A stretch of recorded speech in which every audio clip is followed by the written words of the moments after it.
अस्सलाम वालेकुम। आप देख रहे हैं केएमबी टीवी इंटरनेशनल।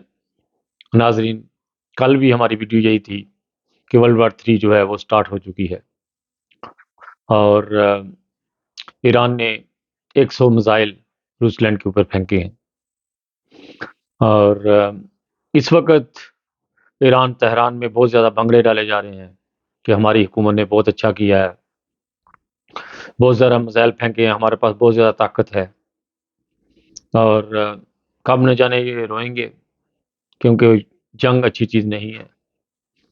इस वक़्त ईरान चाइना और रूस की पट्टी के ऊपर चढ़ा हुआ है और उसके भंगड़े डाले जा रहे हैं।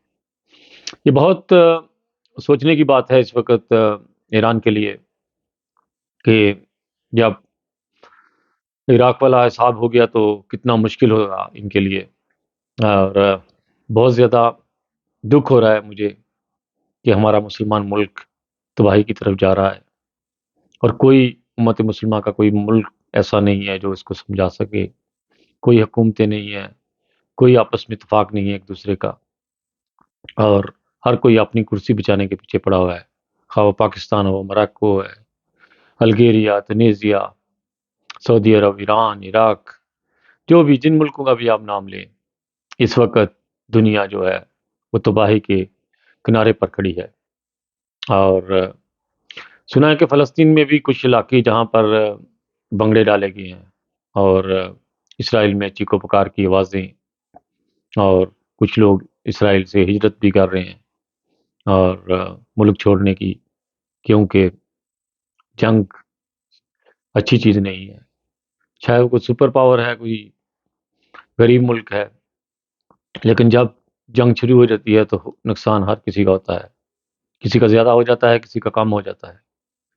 इसलिए मेरे प्यारे नाज़रीन, हमारे मुसलमान मुल्कों को आपस में इत्तेफ़ाक की ज़रूरत है इस वक़्त और इत्तेफ़ाक तब ही हो सकता है जब एक खिलाफ़त कायम हो, एक आदमी हो जो गाइडिंग कर रहा हो पीछे और उसकी कदर हमारे हुक्मरानों ने नहीं की। हमारा अपना मुल्क पाकिस्तान जो इस कदर से मरहूम रहा और उसके बाद पाकिस्तान का क्या हाल है, हुकूमत का या अवाम का, वो आपके सामने है। हम लोग इतने कर्ज़े के नीचे दबे जा रहे हैं कि अब कोई हमारी मदद करने के लिए भी शायद ना खड़ा हो और किसी को कोई फ़िक्र नहीं है मुल्क की और हम लोग कोशिश करते हैं कि हमें कहीं से कर्ज़ा मिल जाए और हम लोग मुल्क चला लें और कभी कर्ज़ों से मुल्क नहीं चलते। फराज़ नाज़रीन, बहुत ज़्यादा दुआओं की ज़रूरत है इस वक़्त मुल्क के लिए, उम्मत मुस्लिमा के लिए कि हम लोग बिल्कुल जो है किनारे पर खड़े हैं इस वक़्त और हमारे पास कोई ऐसा हुक्मरान नहीं है, कोई गाइडिंग करने के लिए नहीं है, जिसकी कोई बात मानी जाए। जो हैं उनकी कदर नहीं है और इसलिए बहुत ज़्यादा दुआओं की ज़रूरत है। दुआएँ जो होती हैं वो रुख पलट देती हैं। सुना है कि बहुत ज़्यादा तूफ़ान जब आ जाते हैं उनके ऊपर भी दुआएँ की जाती हैं तो अल्लाह ताला उनकी भी रुख जो है पलट देता है। इसलिए अभी बहुत ज़्यादा दुआओं की ज़रूरत है, जो ये तीसरी वर्ल्ड वॉर शुरू हो रही है और हो चुकी है कुछ एरियो में और सुना है कि अगर अमेरिका शामिल हो गया, तो ये वर्ल्ड वॉर जो है वो शुरू हो जाएगी। इसलिए अल्लाह ताला फ़ज़ल करे और अमेरिका को इसी तरह किसी सोच में ही गुमराह रखे अल्लाह ताला और जो वर्ल्ड वॉर है वो ना शुरू हो। बहुत दुःख और रंज से ये वीडियो मैं बना रहा हूँ क्योंकि मुझे बहुत दुःख होता है कि हमारा हुक्मरान इस सोच में कोई है ही नहीं है कि कोई किसी को कोई अच्छा मशवरा दे सके या कोई दलील हो इनके पास।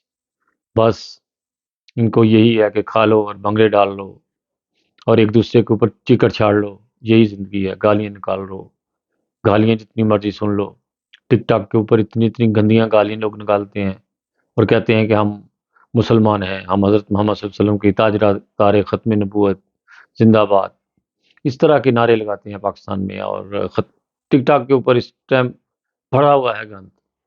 कुछ बातें ऐसी-ऐसी हैं जहाँ पर दीन इस्लाम की या रसूलुल्लाह सल्लल्लाहु अलैहि वसल्लम की या मुसलमानों की इज़्ज़त है थोड़ी बहुत और जिसकी वजह से अभी तक टिकटॉक चल रहा है। اللہ کرے کہ ہمارے ملکوں کو عزت راس آ جائے اور یہ دعاؤں میں لگ جائیں اور اپنی بچوں کو نسلوں کو بچا لیں. بہت ساری ڈھیروں دعاؤں کے ساتھ خالد بٹی کو اپنی دعاؤں میں یاد رکھیے گا. انسانیت زندہ باد. اوکے جی، خدا حافظ.